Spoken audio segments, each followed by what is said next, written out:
Hey guys, welcome back to another episode of This Versus That. Today, I got me a little, well, it's not about this Anker power port.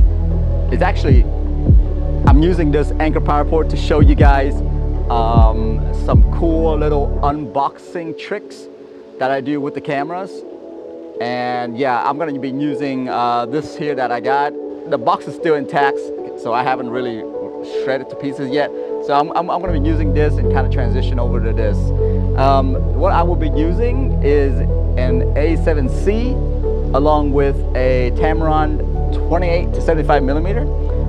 And you guys can actually use other cameras as well, but specifically I'm going to be using this just because it has some good zoom capability to it.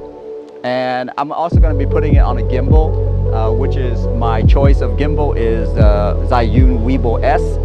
So I'm going to be using all those things in combination to do some cool unboxing and show you guys some behind the scene on what I did there. All right, so without further ado, let's get right into it.